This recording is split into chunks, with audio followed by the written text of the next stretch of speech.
Good evening, Property Development Australia. How are we all doing? We've got Tony joining us this evening. Who's here today? Have we thought of some comments, questions that we have? I know Mark had a question about return. Hi Peter, how you doing? There you are, Tony. Let me add you in.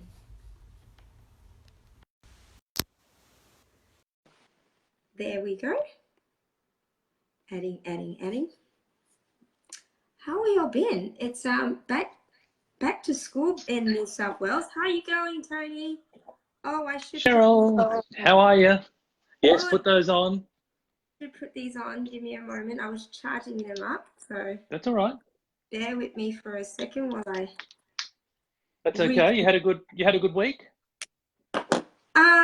I've had a great week. I've had an interesting week. I did have some challenges. Right. Been able to work through them.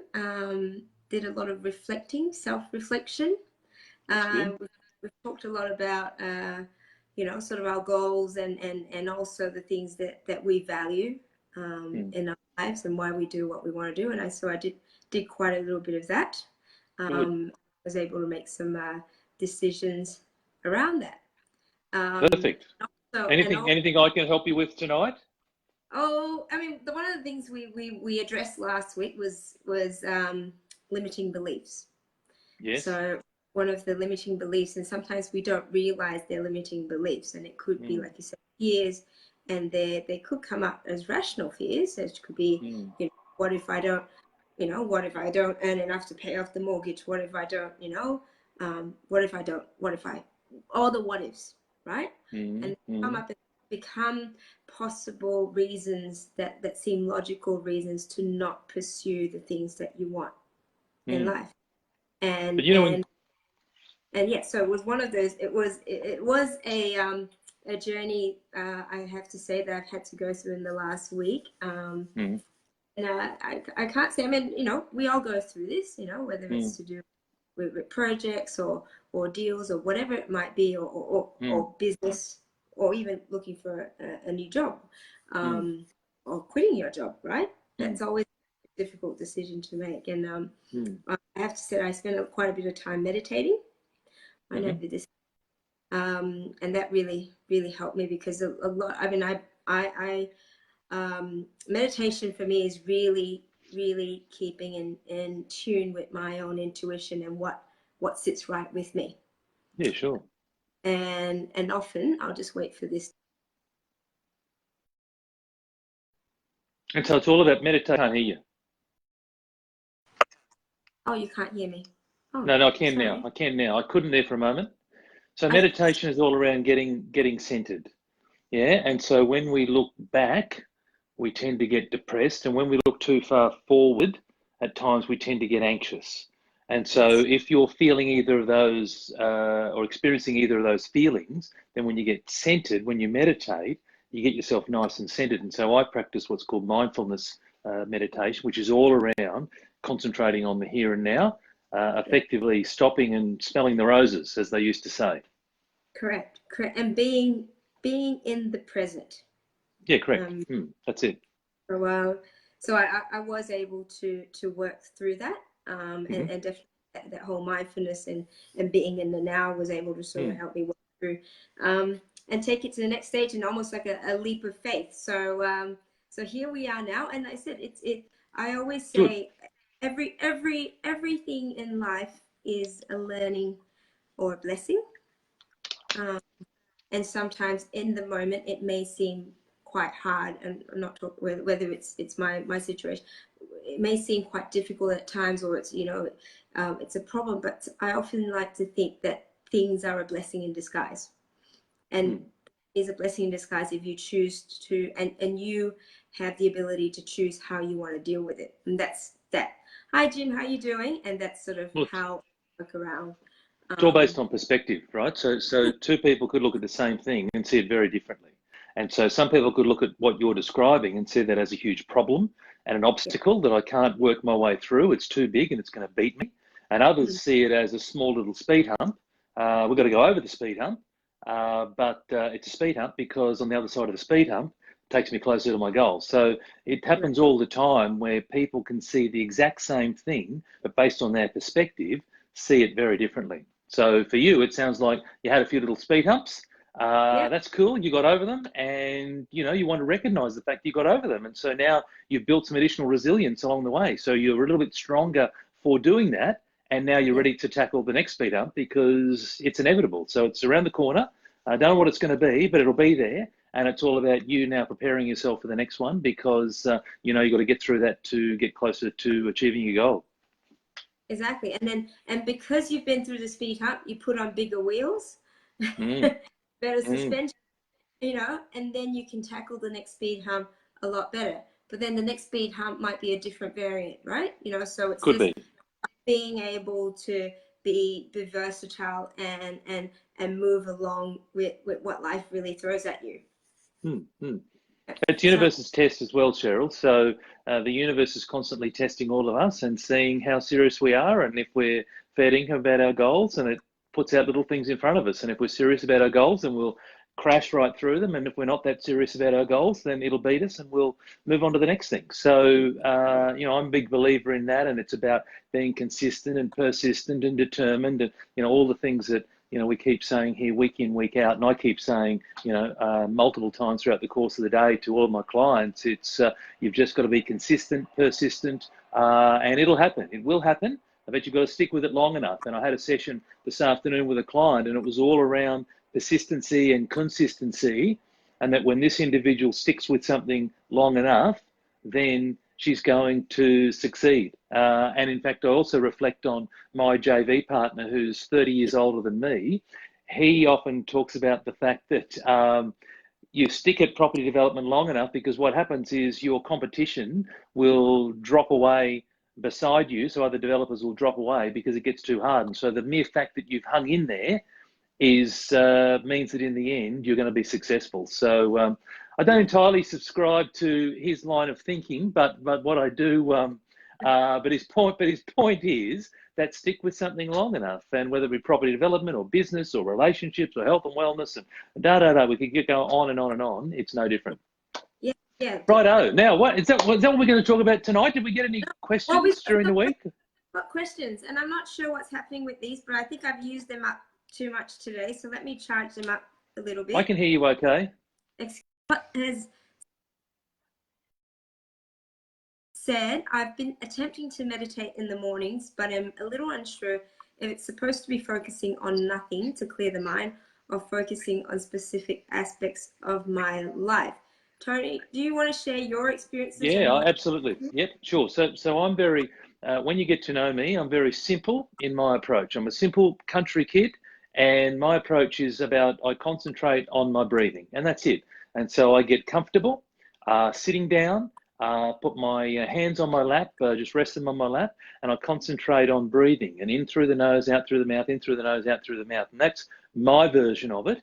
And that keeps me nice and centered. So what I do is, because I'm doing this in the morning, is I'll get my phone, I'll set the timer, the countdown timer, and I'll set it for a couple of minutes, and I'll hit start, and I'll throw the phone on the couch beside me, get comfy, and just start concentrating on my breathing. And it's like anything. Start off, I'd encourage you to maybe start off for 10 seconds, 15 seconds, because what will happen is you'll get these thoughts come across, and I was like, oh, I need to get that from the shops, and oh, I've got to call that person, and so you want to, when those thoughts come in, perhaps early on, you just want to go, okay, if I can just get through 10 seconds of concentrating on my breath, awesome. Tomorrow, guess what? I'm doing 20 seconds. And guess what? The next day I'm doing 30, and just build the muscle. And then as these thoughts come across, you want to concentrate on batting them away so you can just focus on getting centered. And like I said before, it's all around not focusing on the past and getting upset or depressed about what could have been, should have been, etc., and not getting too worked up about some anxious moments into the future, just bringing yourself nice and centered. So that's my approach to it. That seems to work for me, but look, there's many other different types of meditation. People will, try and look at a sort of form of visualization to meditation. I do visualization. I don't call it meditation, but people, it's, what is it? Transcendental meditation is another form, but I just do mindfulness meditation. Sure. Do you use any apps in particular as well? No, No, not for meditating. No, it's just simply no noise, phone, timer on the couch, comfortable, and just concentrating on my breathing. And then I get surprised when the alarm goes off in a couple of minutes' time, and then I move on to the next part of my morning routine. So that's, and I've done that routine now for what, three and a half so years. So it's something that I'm used to now. But I would encourage everybody just to start small and don't try and sit there and meditate, like a Buddhist monk for 10 or 20 minutes. Just start off with, 10 or 20 seconds. Do that. The next day, just try and stretch a little bit further. Yeah. And Scott, I mean, the way, like I said, it's finding what works for you. Because, like I said, I don't often do it silent. I actually like to focus on something. So I actually like to focus on like I'll put some music in the background, but it might be what they call the crystal bowls. So it might be a crystal bowl, and that I believe in sort of raising vibrations and in your body and in your energy.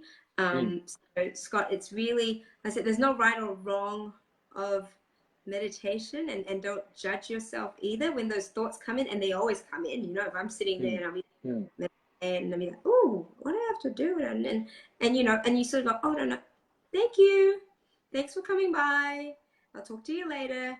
And don't judge yourself. And if you feel you want to focus on something, and sometimes it's just listening to yourself to be able to say, what does my body need? What does my soul need today?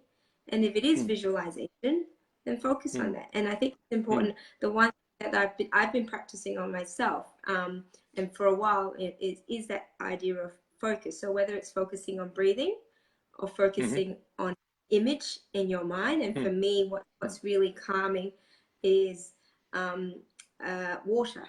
So I love visualizing myself on a riverbank and looking out to the water, and then listening if I've got music in the back, so listening to the water sounds. So Scott, I find something that works for you. There are very good apps if you want to start off with. There's one that's called Calm, and it'll be a guided meditation. I find that actually quite good to for a lot of beginner meditators to start with. But it's finding what works, right? And everyone's going to be different. So there you go. Thanks for the question there, Scott. Let's see if there's anyone else. Hi, Tony, Richie, Clay, how you doing? Wave. Hello, everyone's back. Jin, so in essence, you replace the distracting thought with let's get through this period. Replace the distracting thought. It's more so just bringing it back. So the way I look at it is going, all right, do. Oh, hi, how are you? I'll talk to you later, and push it back, and then it sort of gently bring yourself back to what you were focusing on. If it's the breath, bring it back, because the monkeys will always want to talk.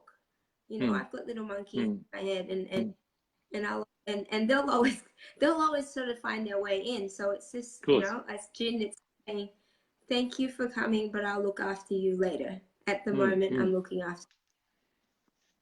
Scott, thanks. I've been doing what you mentioned, Tony. Just thought I may have been going about it the wrong way. I said, you always find whatever works for you.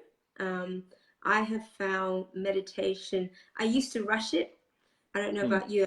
Be like a task, my task list, tick, tick, tick, done 10 minutes. But I realized that I wasn't really focusing and being in the moment. And when I realized how beneficial it was to my life and how I was able to manage my emotions or my thoughts or my relationships better, it's almost, I've almost made it's almost like a drug now. Like I need to have it in the morning. What's the objective? You know what I mean? So is the objective to tick a box, or is the objective to improve yourself from a calmative, help yourself from a health and wellness point of view? And obviously it's the latter, right? It's not about ticking a box. So you just want to ask yourself, what's the objective? I'd love to know, Scott, who's asking the questions, how you're finding the process since you've been starting. Are you noticing a difference? Would love to know. And you don't have to do this in the morning either. So it could be before you've got a big meeting, for example, or it might be a meeting with a real estate agent, and you might be getting a little bit uptight about it, perhaps a bit anxious about it. Get yourself into a mindful state, slow your breathing down, calm yourself down, and then you can get in there and ask whatever it is that you want to ask of the agent or whoever the meeting's with. What Scott says, excellent, thanks for the feedback. Jin, he was referring to your meditation technique when he asked the question about let's get through this period. I think we talked about We've addressed that, yeah. Richie, how are you doing? And Jin's got the little monkeys. Oh yeah, that's it. The monkeys. The monkeys. That's it. We got to deal with those monkeys. So yeah, meditation. Oh my goodness. Obviously there's definitely interest in how we meditate or the benefits of meditation. Might be something we talk about a little bit more next week. But yes. So what's tonight's topic, Cheryl? I've got to get you back on track. Tonight's topic is sales. Sales. We're going to talk about sales, and I know you've got a background in marketing and sales.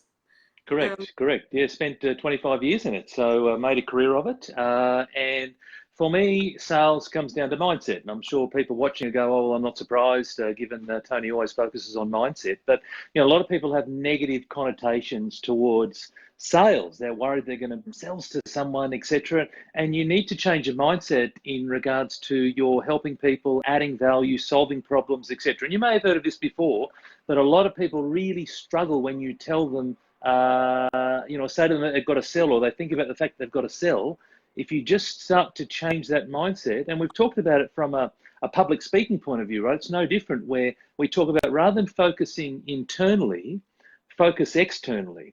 Focus on the fact that I've got something of value that I'm wanting someone else to have because I know it's going to improve their situation, whatever it might be. It might be a good or a service or whatever it is. When you start to change your mindset around the fact that I've got something that can help that person, then all of a sudden you'll want to do that a whole lot more. And for those of us who have negative connotations around sales, the reality is that we spend our whole life selling, right? You think about all the things that you do as parents. We are selling the whole time to our children. We are negotiating with our children, are we not? Right? I mean, my goodness. And I feel that, my boy is 16, my girl's 14. I feel that the negotiations are getting harder and harder and harder. So I'm having to draw on, all the various tools in my toolbox. Constantly negotiating with our partners. Meals that we might want to eat, or restaurants that we want to eat at, or TV channels that we want to watch. I mean, when you stop and think about it, we're negotiating, persuading, compromising, but we're doing it our whole life. And, obviously this is to talk about the business of selling and linking it then back into property. But the reality is that we spend our life selling quite often. Unless it's in my household, it's a dictatorship, and you just say, "This is what we're doing." Sure. Okay. Yeah. And there's no debate. No, it's yes, dear. Jin says, yeah, most salespeople try to ram their products down your throat, and you think, I never want to be like them. And that's really interesting. Is there a stigma attached to sales? And it seems like, they're a salesperson. It's sort of like, are you a second car salesperson? And why is it almost, she says sales is fun, and that's cool. I'd really like to understand from Richie's perspective why, how he's made it fun, and why there is this stigma around sales or sales. Well, sure. So the stigma is because there has been people, less than reputable people, who have caused the stigma. Right, and whether it be trying to ram something down your throat that you don't want, whether it being unscrupulous, not trustworthy, so on and so forth. These are the reasons that there's this negative connotation or negative stigma around sales. I mean, Richie's comment around make sales fun. I mean, that's just adjusting your mindset, right? I mean, that's an awesome approach, and it's like it's something that needs to be done. So create a game out of it. Have some fun with it. I'll give you an example from not so much sales, but in regards to putting in offers on property. So we talk about that you need to put in so many offers onto various properties in order to get the one. So it's like a funnel, right? And if, for example, you want to earn $100,000 from your first property development deal, and you need to put 100 offers in, then each offer is worth $1,000. Now, you don't physically get the $1,000, but it's about playing a game with yourself to go, well, I've just put an offer in, there's $1,000. I put another offer in, there's another $1,000, because you know that by the time you put 100 in, that you're going to secure the deal that you want, and there's the $100,000. So that's just one example of games, but you need to use, various tricks, etc., to make it fun. Have games. So challenge yourself. Challenge yourself to overcome the rejection, the objections, so on and so forth. So I think it's great, Richie. A wonderful, wonderful approach. So pull it back to say an example of a property transaction, and I'm in the middle of one at the moment, and we've got to negotiate the purchase of a site, and I always think of there's going to be the vendor wants this, which is all the way up here. The buyer wants this, which is all the way here. How do we get to the point of here and it's an agreement? We talk about, and you've probably read the book many times, getting to yes, getting to your BATNA.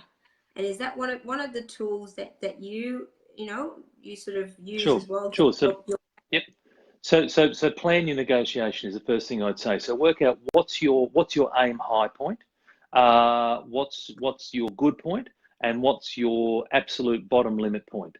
And you need to be very clear on that. You need to do that before you start the negotiation. So you've got a very clear plan. I'm going to go in at this particular price point.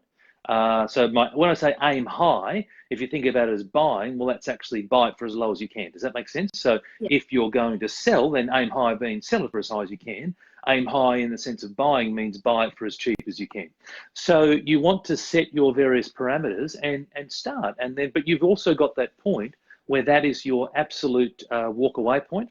The two key tools to be successful in selling is questions and listening. Now, again, you go back to why is there such a negative connotation around salespeople? Because in the old days, salespeople had the gift of the gab. They would talk. They'd be slippery people, and there'd be very little listening, but they'd be schmoozing and looking to persuade you. Whereas today, in 2019, and it hasn't just started in 2019, it's all around asking questions and listen and really understand with the person that you're negotiating with, what is it that they want? Where are they at? What's important to them? So again, in a property negotiation, is time important to them? Is price important to them? There's some other terms that are important to them. What is it that's important to them? Do they want to be able to rent back, for example, for a period of time? Again, this comes from questioning, and listening. And ideally, in regards to the ratio of listening to talking, you want it to be 4-to-1. So listen 4 times as much as you talk. Now, worst case scenario, you've got 2 ears and 1 mouth, so do it, twice as much listening. But the reality is, if you can push it out to 4-to-1, right? So that is really concentrate on spending more time asking a question and then sitting back and listening for the response, and then starting to formulate things. And also with the negotiation, you don't have to rush things as well. Control the tempo of the negotiation.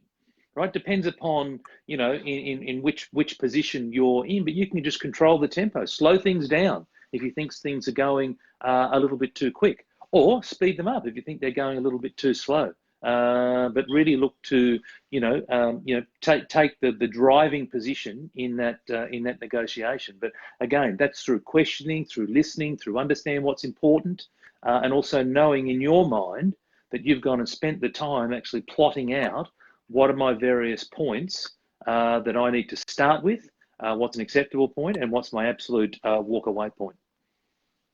Yeah. And you see it all the time with auctions. Yeah, 100%. I mean, it's you talk about the skills of effective salespeople. I've just touched on 2 of them being listening and questioning. Planning, empathy is another one. Being patient. Obviously, mindset. Mindset applies to everything, not just to selling, and we go through that every week. So in the spirit of trying to mix up what we talk about, but absolutely spend a lot of time planning the questions that you're going to ask, Planning how you would respond. So try and preempt the types of questions that are going to come across the desk at you. How would you respond to those? Like, take a lot of time in trying to craft out how it is you're going to respond, what you're going to say. Doesn't mean you're going to get them all right. Doesn't mean that you're going to be able to preempt every single question that comes your way. But here's the thing. If you get a question that is a question that you don't have an answer to, don't BS anyone. So I don't know. I haven't got the answer, but I'll come back to you if I close the business today with a response. There's nothing wrong with that. There's nothing wrong with acknowledging the fact you don't have an answer. And here's the other thing with that, is that if you experience a situation where you're asked a question and you don't have an answer, A, you'll go back to them perhaps by the end of the day with a response, but B, you'll always have an answer for that moving forward. And this is like anything, right? It's about building the muscle. So the more conversations you have, the more dialogue you have, etc., then you will build the muscle to have those various conversations. Right. So what are good, and it would mainly be, and say, you know, our audience would be, I would say, majority are buyers, and they're looking to purchase sites, you know, purchase projects and all that. How do they, what are good tips for them to be able to negotiate the best outcome, obviously for themselves, but still be able, you know, what are some good tips to be able to approach real estate agents or vendors by presenting it themselves in the best light, but be able to still say, you know, I'm trying to be able to create the best outcome for you. But, yeah, sure. But obviously, it's self-serving, right? So quite often, So quite often with real estate agents, we want to go in low. So as developers, we want to obviously go in and low. We want to buy that property for the very best price we can. A lot of times, the real estate agent may not fully understand all the costs involved in developing, and so it comes to them as a shock. Because in their mind, something might be worth 700,000 and you've come in at 550, and you haven't just, you know, plucked a number out of the air. And so my advice is actually take an agent through it. Actually say, you know what, I'm more than happy to take you through how I've come up with this particular number. And if I haven't got something right, then let's have a chat about it.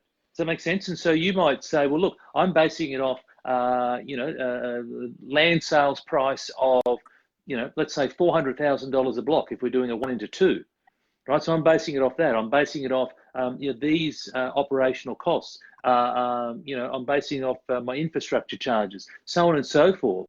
So be very transparent with stuff and you know, help the agent understand, because in a lot of cases the agents don't know what's actually involved in property developing. They don't realise all of the costs. The other thing too is don't forget about the P word, profit, right? We're not doing this for fun. We're doing it because we're here to make some money, and so we're entitled to to communicate the fact that we're a business. Sure. And what are good ways? And I've dealt with vendors directly. In terms of sales letters? So this is a live example here where I've had I've done a lot of letter dropping before speaking to vendors, and I believe you have as well. What are effective ways of writing letters that trigger interest in a vendor to actually ring back? Well, let me answer it this way. When I'm doing letters, and at the moment, let me be transparent, I'm trying to sell a heap of stuff, right? So I'm not doing it. I haven't done any letters for a while, working my way through 2 very big projects. But it's all about test and learn. So that is that rather than trying to second guess what people will, how they'll respond, you want to come up with slightly different scenarios. It might be the copy. It might be handwritten versus typed. It might be a handwritten envelope. It might be dear homeowner versus to the direct person. There's different nuances that you can do. What I talk about is test and learn. So test and learn being, if you're going to send out 100 letters, and I'm just going to use some arbitrary numbers here, you might do 3 different letters, so 33 each, or one of them is obviously 34. Send them out. What's the response rate? So rather than you try and work out what's the best type of letter, because different letters will work. The other example is, do you send it as an individual? Do you send it as a company? So you send them out and then you track them. So what I do, spreadsheet. I've got all 100 addresses, the date that I sent the letters, and then the letter type. And it could be as simple as A, B, and C, and I know what A, B, and C means. Does that make sense? And so then what I'm doing is I'm tracking the responses. And what I might find out of that is that letter B might actually be the winner. So whatever letter B is, and it could be very basic. Remember that the ultimate objective of sending a letter is to get the phone to ring, right? So if you reverse engineer that process, that's the ultimate objective of sending a letter, is you want the phone to ring. And so just through test and learn, you want to work out what's the right type of letter. Here's the other thing with all this, Cheryl. You know that I've got, I love my drawings, right? So I brought along some stats for everyone. Awesome. Because when I talk about letters, people will tell me, oh, it doesn't work, Tony. So my response is, well, how many letters did you send? Oh, I sent one. Well, so here's something here that I've prepared earlier. This is from Salesforce. I've got to do it this way for you guys, don't I? This is from Salesforce.com, one of the world's leading sales companies. But this applies to contacts, right? So what happens is 44% of businesses stop after one contact. Now, this is not in regards to property development letter writing. This is just general business contact, right? 22% of businesses stop after 2%. 14% of businesses stop, 22% of businesses stop after 2 contacts. 14% of businesses stop after 3 contacts. 12% of businesses stop after 4 contacts. 8% of businesses last to 5 or more contacts, and here's the kicker, and that's where 80% of the sales happen. Does that make sense? And so what that means, we talked about it before around persistence and consistency and determination and patience and all these wonderful things. Guess what? It applies for sales as well. It applies for sales. Don't send one letter, hope like crazy that it's going to work. Now, I'm not saying that it won't work, because it could. Is it possible? Yes, it is. However, don't send one letter and go, oh, Tony, this doesn't work. Rather, as you can see by the stats, that 80% of sales actually happens at the 5th or more contact, but yet only 8% of businesses actually make their way through that. And I'm actually preparing this. I've got my biggest client is a large franchise, a national franchise group, and I'm presenting at their conference shortly. And that's one of the slides that I'm going to take them through, because they'll be doing maybe flyers or different activities to try and generate new leads, new business, and they'll do it once or twice and they'll stop. And so my point is, guys and girls, you need to persist with this. You need to keep going, and you will be successful. And so going back to the letters, you want to constantly do letters. And so I say to my students, do you want to send a letter every 2 or 3 months? Because someone's situation today might be that they're not ready to sell. So remembering that when you go direct to vendors through letters, you're dealing with people who perhaps haven't thought about selling. And so you're wanting to get them to open up to the thinking of selling. Whereas when you're going to an agent, then typically they're dealing with people who want to sell, right? So going to an agent can be a shorter term piece, letters can be a longer term piece. And so you're in it for the long haul. And so someone's situation is that today I'm not ready to sell, but thank you very much. In 2 or 3 months, there's another letter. And perhaps it's a slightly different letter to the first one.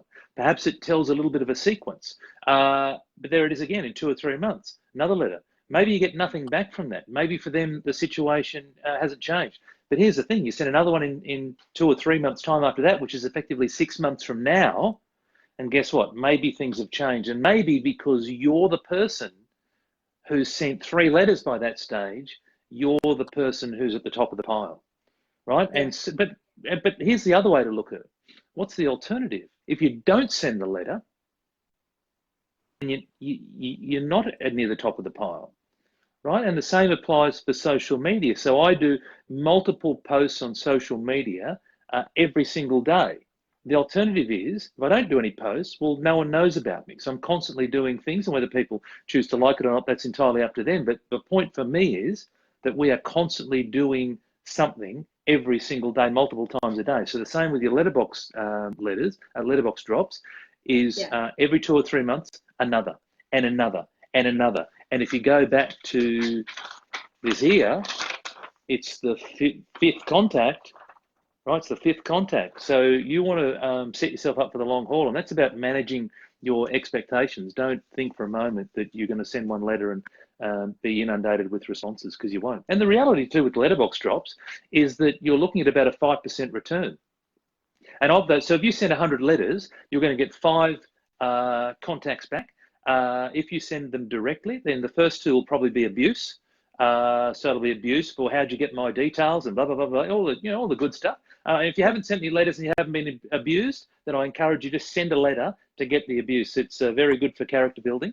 So that's the first thing. You'll get so that'll be 2 of them. Perhaps one of them will be a tire kicker, and maybe 2 of them might be remotely interested, not really, out of your 100. And so if you think, well, 5% is the industry average, then if you want to have 50 responses, you send 1,000 letters. But within 1,000 letters, again, do what I said, regards to come up with different types of letters that have some slight differences, and then you can start to work out what seems to resonate and what doesn't. Yeah. We've got a few comments here while we were chatting. Jin says, this actually happened to me. Jin, I can tell you're very much a numbers man, because he gets all excited when Tony brings out his numbers, spreadsheets and all. He said, it's actually happened to me when someone was trying to convince me to join New South Wales Business Chambers. It was literally the 5th contact when I finally decided to join. I was ready for 3 months ago, which was the penultimate time they contacted me. And it's that also because they've almost worn you down. Like, after the 5th time, they go, all right, now I've seen you enough, almost to a certain extent as well, that they've almost become a little accustomed to seeing you, and it's built a little bit of trust. Look, it could be, but again, as the purchaser, in that instance, Jin is the purchaser because they're wanting him to join the Chamber of Commerce, whatever it was. Yes, he might have got worn down, but I mean, you're in the position where you can still say no. A lot of people find it hard to say no and eventually give in. But perhaps the reason was that he felt there was enough value, right? And so theoretically, a transaction takes place when value exceeds price. Does that make sense? So when I, as the purchaser, can see greater value than the price tag, and regardless of what it is, I will purchase that. Does that make sense? Yeah. So if I can see more value than and it doesn't matter if you're buying a tin of baked beans right through to a house, the theory says that a transaction takes place when value exceeds price. I always refer to Fiji water as a great Perfect.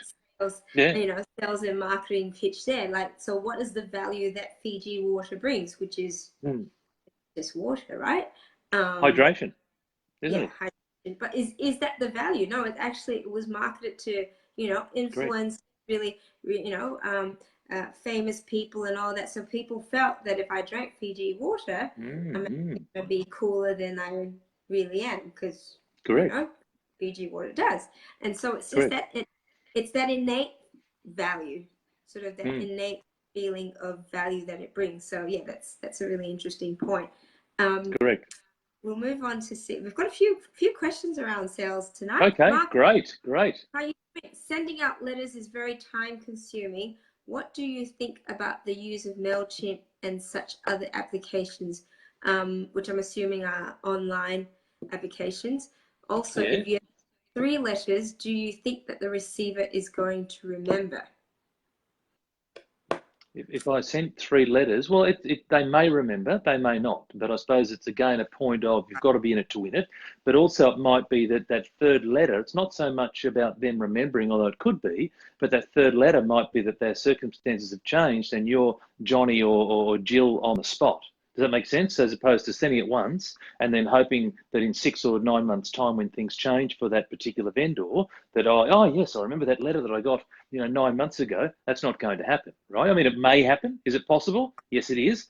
But the percentages are low. But if you're constantly sending the letters, then chances are that you're going to be on the spot as the circumstances change, and hopefully that they do remember as well. Going back to the comment around MailChimp, Look, you want to look, for me, it's all about driving efficiency. Every single part of your business, you want to look at, how do I make this more efficient? Have you considered VAs? You know, so have you considered people offshore to do things? I know that you know, there's people who will send paper, so A4 paper, envelopes over to the Philippines and have them do the letters, put the letters into the envelopes, address the envelopes, send them back, and all you have to do in Australia is put a stamp on them, and it's a whole lot more cost effective. So you've got to think about, yeah, it might be time consuming, but what if I just outsourced that process and I then spent my time on doing something different? Yeah. And I don't suggest spend your time having a holiday, having relaxing. What I'm suggesting is spend your time on something more strategic in your business, where you can actually make more of a difference, as opposed to some of these you know, mundane, laborious tasks that if you can outsource them, fantastic. The other is that you know, there might be some, there was an app that I used, not an app, it was a program that I used which converted my handwriting into a font. So it gave the appearance of handwriting. So, you know, so you're able to do those sorts of things where it came through and it had a whole lot of grids, and it had a big A, a big B, a little b, etc. And I simply had to write in the box beneath what my handwriting version would be like, and I created Tony font. And so then I would do the letter and it would have the appearance of being handwritten. So look, try different things. There's plenty of stuff out there. Google, right? The most famous, you know, research website, Google stuff up. Yeah, and it depends as well, obviously, Mark, who your audience is, right? So you're talking about, you know, an online and an offline mode of communication. And, you know, if you're talking about MailChimp, that's generally a mailing list or a contacts, you know, list you already have, which might be email. And similar thing, you know, that's why you've got these emails, sort of autoresponder type things. And an email. Tony, you've got something set up where, you know, Infusionsoft. Yeah, correct. Yeah, so I use Infusionsoft. There's a whole range of them, Cheryl, out there, and there's Entreport and a whole lot of others. MailChimp is one of them. And again, the open rates on emails are quite low, so you need to be creative to try to get more open rates. The thing that seems to be working at the moment is, I know, text messaging seems to be working, so SMSs. But again, it depends on what you're, you know, who you're trying to attract. In the majority of cases, you may not have email addresses. So all you have is the actual physical address, and it might be an older person who isn't that computer savvy. So, you know, you've got an address, you've got an owner's details, send the letter the good old fashioned way. Yeah. But think about how can I make that as efficient as possible. Definitely. If you're needing VAs, Mark, just PM me as well. I can sort of point you in the right direction there. Richie's got a question about letter drops, because some of us have access to RP data.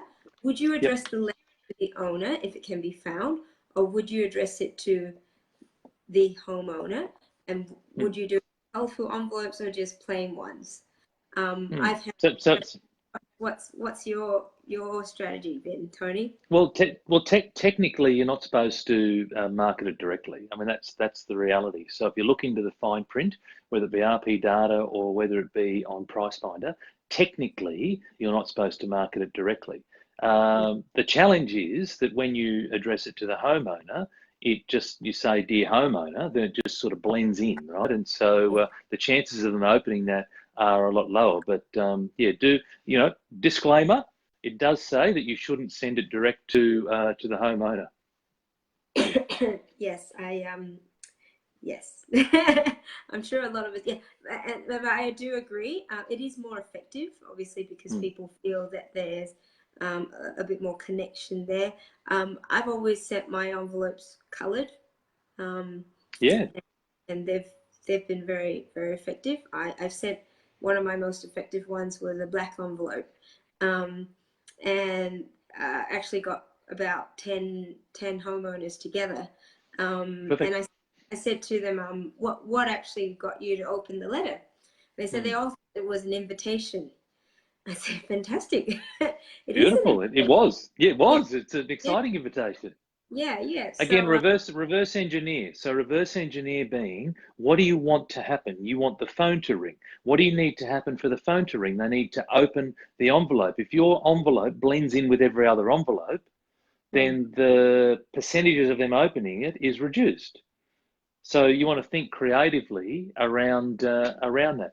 In America, what's very big over there are things called yellow letters. So they write on yellow paper. So if you Google up yellow letters, you'll see an enormous number of different different options for direct to homeowners. But they use yellow paper as to be stand out and differentiate itself from yes. from standard paper. Yeah, definitely. So just like I said, try what works. Try different things, and you'll figure out what works. Does that make sense? And so don't try and guess, what necessarily is going to work. Just try different things, test and learn, but do enough so that you can actually have a good sample. So don't just do 5 letters and 5 letters and 5 letters, because that's not enough of a sample. Because remembering that the average rate of return is about 5%. So I'd suggest that you wanted to at least do 100, because if you at least do 100 and you do 33, 33, 34, then you're at least going to get 5 responses. If you can get more than that, I know some people who've got 10 and maybe 12, 13%, right? But work off about 5%. Yeah. I love how this is going because lots of questions. Scott, Oh, great. he's asked, do you try to relate to a person or business's sentiment when trying to sell? For example, when they receive a letter, we understand some people will get pissed off. Would you try and relate to this frustration in your letter? I guess, for a certain. Why not? Well, one of the skills in selling is about empathy. Yeah. It's about empathy. Again, why not? In the spirit of you're wanting to help them. You're wanting to, for some people, they may need to sell for whatever circumstance. But yes, if you can use empathy in selling, it's a key tool. And again, that comes back to listening and asking plenty of questions, and then looking to empathize with the person that you're looking to buy from, because you're trying to build rapport. Yeah. And one of the great ways to build rapport is to empathize. Is they talk about mirroring and a whole range of other different techniques, different NLP techniques and other techniques. But yeah, absolutely, empathy is a critical skill in selling. Yeah. And remembering too that, you go, Cheryl. No, I was going to say it humanizes you as well, because a lot of people, if you're talking about vendors who might, like I said, have a certain idea of what developers are, humanizes who you are as a person, and less intimidating. Of course, that's it. So what I was going to say is it's also, it's not just selling as in getting letters. It's selling as in you're selling to try and secure finance. You might, so again, at the purchasing phase, right, or even the pre-purchasing phase, how else are you selling? So I'm trying to secure finance. So whether that be finance directly through someone like Cheryl and her business, or a bank or whatever, you might be trying to sell the concept to a JV partner. Yeah. So again, there's plenty of different scenarios where you're selling. It's not just in the actual negotiating with the homeowner. Okay, so think about all those. How are you positioning yourself? Are you coming across in a way that is attractive to the person to invest with you? Are you not? Reverse engineer. If you were being approached by someone who was wanting some money or wanted to JV partner with you, what would you want?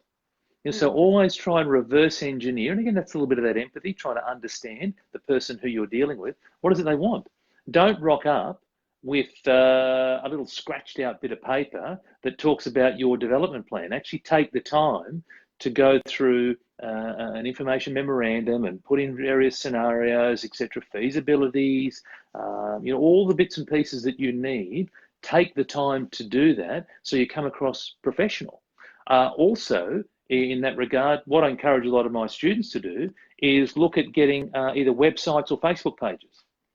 Start to grab the video and start to create, stories. Start to, here I am on site. So you might have some testimonials, for example, that you can put on your website.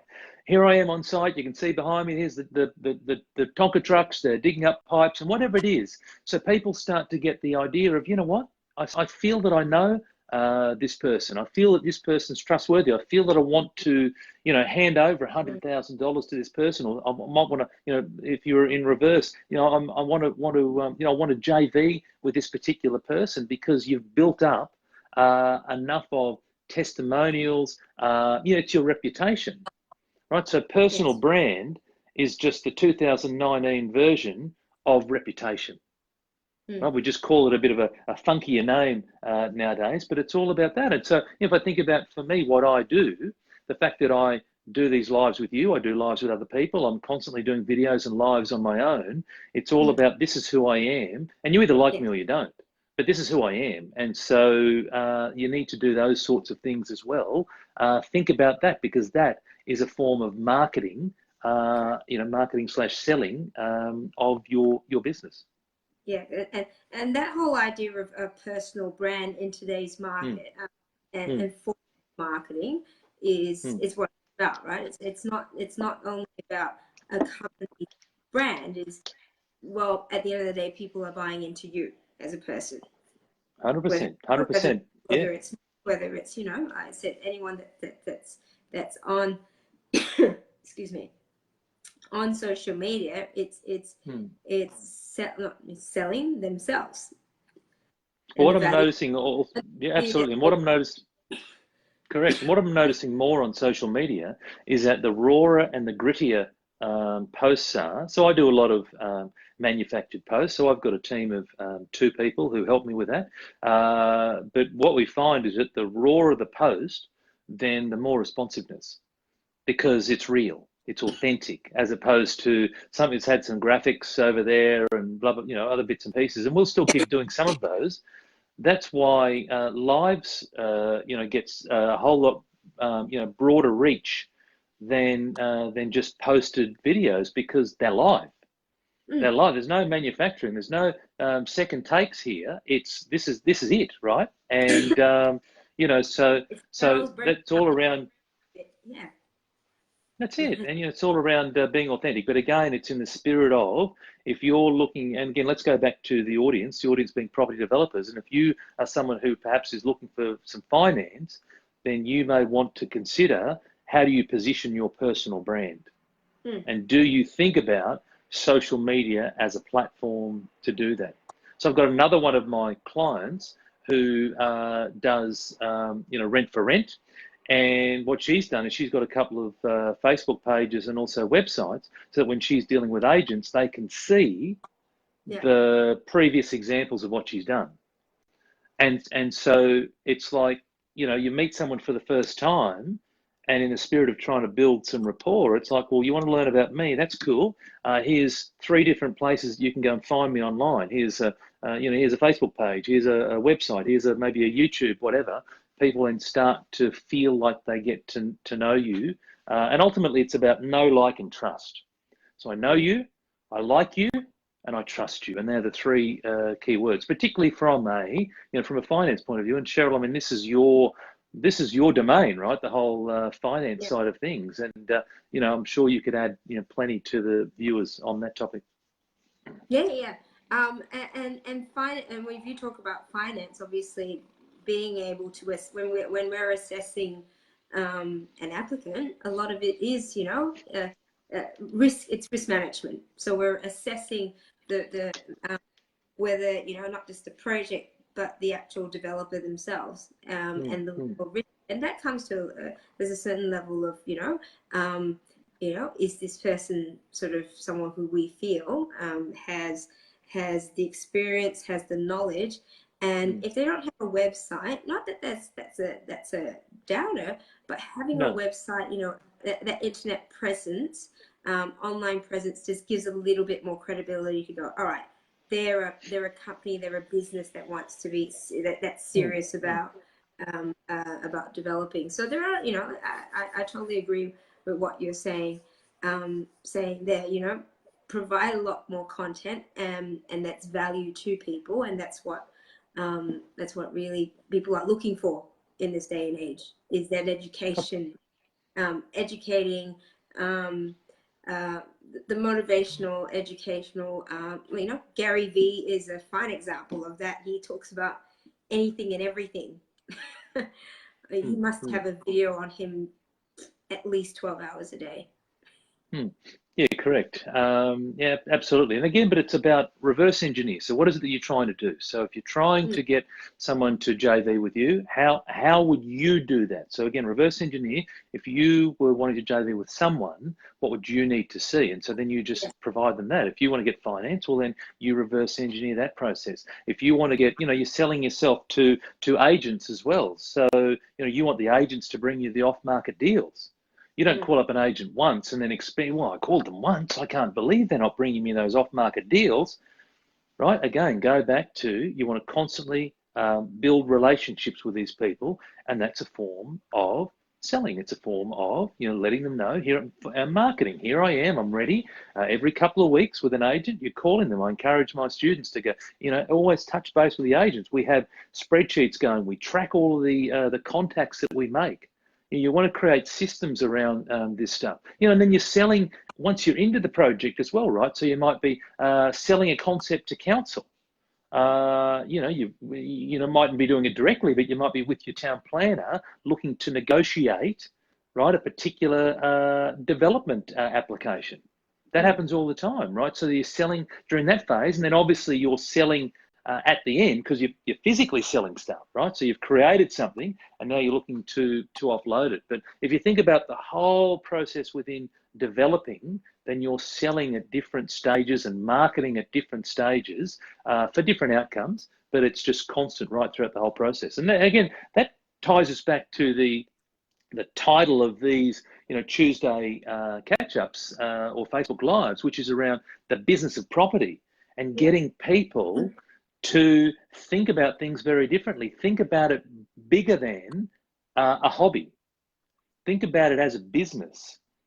Think about if you want to be create a career in property, then what are the things that you need to be doing to ensure that you have a long, enduring, sustainable career? One of the keys in property is finance. Another one is having deals come to you. So how do I go and do that? How do I sell and market myself to ensure that I've got this constant, pipeline coming to me? Correct. I think we've got some really good tips there. I've got a few more questions that have come through before we sort of finish up, great. Tony. Great. Oh my goodness! It's I tell you what, time flies, but also just the weeks. Like again, I sent you a message yesterday because we don't talk during the. I mean, if we have to, we will, but we don't normally sort of plan for this, and we just. I always say to Cheryl, just surprise me. Let's just get into it. Let's just see how it rolls. But time flies, when you're having fun.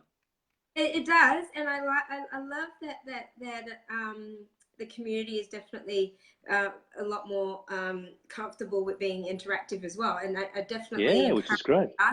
Ask questions, put yourself out there, and like you said, don't let fear hold you back. Like just get out there, because the questions that you have are probably ones that everyone, a whole lot of other people have as well. And so if we can sort of kill two birds with one stone there and help the community, that's fabulous. Richie says, I dropped 100 letters, got 2 calls, and about 16 of them went on the market without calling me. That was in the last year. So was that the 2 calls? I'm just sort of, Richie, I'm not quite sure if that meant the 16 of them were ones that you reached out to but didn't go through you. And the 2 calls they did go through. Might need to clarify that. It sounds to me like he's got 2 contacts, but 16 of them chose to go with the agent. And then let's be honest. I mean, traditionally, that's the way that people sell. So there'll still be people who feel safer going through an agent. But again, how many letters did you send? Were you, every couple of months, like I said, sending letters? Were you providing a nice little storyline to your letters? Don't know, but these are the types of things that don't just send it once, send 100, and then hope like crazy that it's all going to work out. Send 100, then another 100, then another 100, then another 100, and then another 100. When you've sent that 100, another 100. and keep going. And that's the whole point of this. If you're trying to make a career out of this, and that career requires that you have a pipeline of deals coming in, you've got to do that. They're the things you've got to do. Again, go back to, it all links back to what's your goal, what's your why, what's your what. And if your goal is to create a career, a sustainable, enduring career in property, and you need deals to come in the front end, profitable deals in the front end, so then you can create whatever it is you want and then, you know, spit them out the back end, well, then you've got to do these sorts of things. And whether you do it yourself directly, or whether you think about how can I drive more efficiency in my business and think about other alternatives, these are some of the things that I'd encourage all of you to consider. Yeah, awesome. Jin, last comment there is, so we were talking about personal brand. He's made the comment that LinkedIn, but definitely not Facebook. I think it's more professional. I guess it comes down to your audience, really, and what the message is. So there's well, also there's going to be there's people on LinkedIn, there's people on Facebook, there's people on Instagram, there's people on Snapchat, there's people, you know, so you know, it's about being everywhere, you know, being on YouTube, you know, doing something on all of those platforms, because there'll be plenty of people who only use LinkedIn and never use Facebook, and there'll be people who only use Facebook and never use LinkedIn. And so if you choose one over the other, well, then there's people who won't hear you. So there's people who will and people who won't. So you need to, you know, again, rather than trying to solve the answer, test and learn things, put things out there, work out what is, you know, what's working, you know, constantly evolve what it is that you're doing. Yeah. And he says, I mean, the big boys like multi-million-dollar sites and heavy technical stuff. Oh, that's interesting. Multi-million-dollar sites, and that's usually through LinkedIn. A lot of it is mainly off market, so they're neither on LinkedIn or Facebook. So it's very much a relationship business there. But I get what you're saying there. It does come down to, like I said, the audience and your target market, and where a lot of them hang out. But I mean, LinkedIn and what we're doing with property and development, I'd say LinkedIn and Facebook would be, if you had the choice of two just to really focus on, two of those would be the ones I'd spend time on. And if you want Instagram, I don't do Snapchat, but Instagram, YouTube, yes, YouTube would be the other one as well. You know, focus on the ones that you can handle within the, you know, and be good and efficient at them, without spreading yourself too thin. And one big question, what's the difference between iterative learning and experimental and dabbling? Oh, what are you referring to there, Jin? What's the difference between iterative learning and experimental and dabbling? In what context? What are you referring to there? Oh, you're making me think. Any other questions, Cheryl? No, let me scroll back. Mark, ultimately, is it about good targeting in relation to your offer? Yes. Understanding who your customer is, or your target market.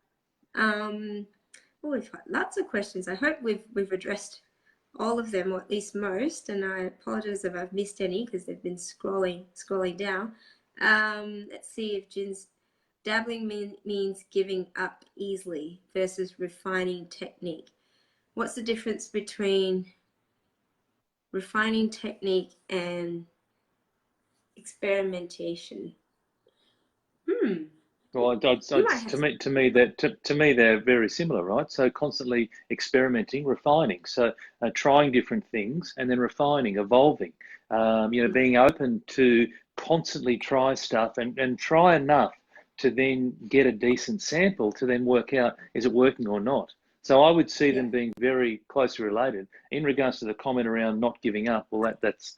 I mean, you don't need to ask me my thoughts on not giving up. I think the viewers know my thoughts on that. So, but absolutely try stuff, work out what is going to work. Because again, don't try and solve it for the other person. right? Actually try different things and then work out, well, hey, this is working, this is not working. Tweak this. Does tweaking this give me a better result? Don't know. Try different things. Test and learn is how I describe it. Yeah. I think what also is, and when you're saying trying different things, they need to all be, you've got to put some thought into each of them and Of why you're course. tweaking things to be able to test them. So, if it's positioning, if it's wording, if it's presentation, have a very clear idea as to why you're doing things. If we're talking about 3 different letters or whatever it might be, the reason why you're doing it a certain way. So, yeah, I think, goodness, we're pretty much towards the end. We could keep going, but I think we've passed the hour, Tony. That's okay. So can I just, hey, that's okay. So I want to finish with a couple of things. One is that I did another drawing. So I want to finish with this. So one of the things that I focused on heavily in my 25 years of sales is not actually focusing on my top line number, but focusing on the activities that I need to do in order to get there. So I would call them sales drivers. So, a lot of people have asked around the whole, how do we acquire properties, letterbox, et cetera, but there's a whole range of different strategies that you can adopt. So one might be letters, one might be with agents, one might be knocking on doors, one might be with buyers agents, so on and so forth. But again, you want to have various targets here in these drivers, and you need to focus on the activities that you can control, because what you can't control is whether or not someone is going to sell you their property. Does that make sense? And so it's all around, what can I control? I can control the activity that I'm going to generate. I can't control if someone's going to sell me their house. But what I can control is the number of letters that I do and the number of agents calls that I make, the number of, might be open homes, it might be door knocking, whatever your strategy is. What are those things? So I wanted to finish with that. And the last is, if I could just do a little plug, I'm going to be in Sydney this Friday, Saturday and Sunday morning. So if you're in Sydney and you want to come and meet me, in fact, I've never met you in the flesh, Cheryl, and there's plenty of others down there that I've never met in the flesh. So I'm down there from... We're around from 2 o'clock on Friday afternoon. So if you want to come and have a chat to me, I'll be with Rob Flux. For those of you who know Rob, Rob heads up the Property Developer Network. And then we're going to be at the Ride Eastwood Leagues Club on Saturday, all day Saturday. Actually, we've got an information session in the morning for those who want to be involved in property development. And then we've got the regular monthly meetup in the afternoon, and then the people will stick around for a few drinks and whatnot after that. So, but if you want to come and say hello to me Friday afternoon, if you want to book some time with me, let me know. We're available from 2 o'clock on, and then we've got 2 meetings on the Saturday. We will have time, not before, but certainly in between and then after. We'll certainly have plenty of time to say good day and be nice to meet as many Sydney-siders as we can. Wonderful. Would you be able to post that link up? I know there's I can, yeah. But, I'll do it. Yep, I'll do that. And if you want to send me as well, I'll edit the description for this live, and it'll say Tony's in Sydney, here and here, and I'll add the link as well. Yeah, great. Yeah, thank you. No, I appreciate you doing that. So I'll put that in. Alrighty, perfect. Mark, thank you for tonight as well. Thank you for all being here. Tony, as always, lovely, and it's a highlight of my day and my week. I know. Well, hey, look, I get to see you on Saturday, right? So that's going to be a real highlight. Highlight for me. Get to meet you in person, which would be nice. And as I said, I've got a few trips coming up to Sydney, but I haven't been down there for a little while. So I'm really looking forward to coming down and saying hello to to a whole range of people and talking property or mindset or sales or whatever you want to talk about. I'm happy to have a chat about it. Perfect. No worries. I'm looking forward to it. A few more days, few more sleeps. Thanks, Tony. Thanks, it. Terrific. Thank you, Cheryl. Bye, guys. Thank you. Thank you for watching. Appreciate it. Bye.